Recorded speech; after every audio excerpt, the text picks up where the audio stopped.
বেকার young boyfriend নাকি বৃদ্ধ টাকাওয়ালা সিটিজেন কেউ?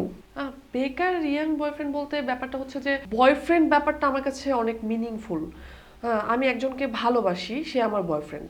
তো সে আসলে বেকার বা সে বয়স্ক সেটা কোনো ফ্যাক্ট না, তবে টাকাওয়ালা একজন বয়স্ক মানুষকে চুজ করাটা হয়তো বা আমার সাথে যাবে না, তো এটা না। আচ্ছা, তাহলে আমরা ধরে নিচ্ছি সঞ্চিতা দত্তের একটা ইয়াং বয়ফ্রেন্ড আছে। আমার কাছে সবসময় ইয়াং থাকবে। আমার বয়ফ্রেন্ড বেসিক্যালি আসলে বলবো যে ভালো লাগার মানুষ। সে ভালো লাগার মানুষটা আমার মনের মধ্যে সবসময় এরকম ইয়াং, এভারগ্রিন।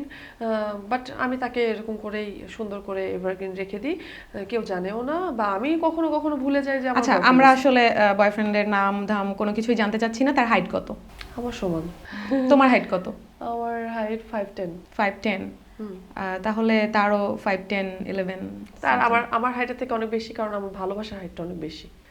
না, সেটা তো তোমরা দুজন বুঝবে তোমাদের মাঝখানে ভালোবাসার হাইট কতটা। আমরা জাস্ট ভার্চুয়ালি বা পাবলিকলি যেরকম দেখতে চাই যে সঞ্চিতা দত্তের পাশে সঞ্চিতা দত্তের সেম হাইটের কেউ হতে হবে, নয়তো দেখতে ভালো সত্যি লাগবে দেখতে না। চাও? হ্যাঁ, সত্যি দেখতে চাও যে আমার পাশে আমার সেম হাইটের কাউকে লাগবে? হ্যাঁ অবশ্যই, কারণ তোমাকে আমরা যারা যারা চিনি তারা আমরা তোমার বাবা মার কথা, আঙ্কেল আন্টির মতো আমরা